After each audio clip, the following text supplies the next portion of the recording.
میرے نوجوانوں، تم خواب دیکھنا شروع کرو، تم اونچے خواب دیکھنا شروع کرو اور وہ خواب پورے ہوں گے انشاءاللہ تعالی۔ جو لوگ چھوٹے چھوٹے چیزوں کو دیکھتے ہیں ان کو کبھی اونچائیاں نصیب نہیں آتی۔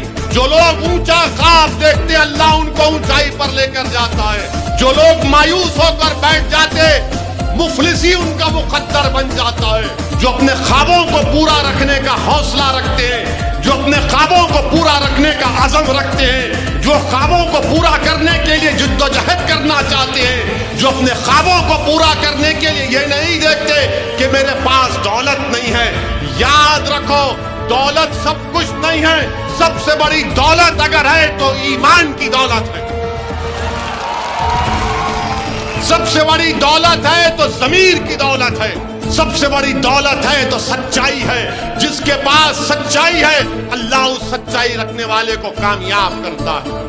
تو میری آپ سے ادباً گزارش ہے کہ آپ میری ان باتوں پر غور کریے، اپنا ایک ایک ووٹ کا صحیح استعمال کریے، ڈرنے اور گھبرانے کی ضرورت نہیں ہے۔ جب شبو بھائی، صابر بھائی، ہماری بہن کوشیکا پارمار اور ہمارے یہ تمام جو ذمہ دار اگر انشاءاللہ آپ کی دعائیں، آپ کا ووٹ رہا، یہ ودھائک بن کر گجرات کی ویدھان سبھا میں جائیں گے تو شبو بھائی جب باپو نگر کی آواز اٹھائے گا تو گجرات کی ویدھان سبھا کی آواز انشاءاللہ تعالی باپو نگر کی جنتا کو سنائی دے گی کہ شبو پکار رہا ہے، شبو لڑ رہا ہے باپو نگر کی جنتا کے لیے۔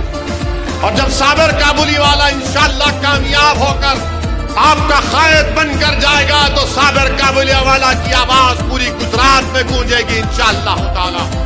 یہ ہمارا کوشش ہے، یہ ہمارا خواب ہے، اس کو آپ کو اور ہم کو پورا کرنا ہے۔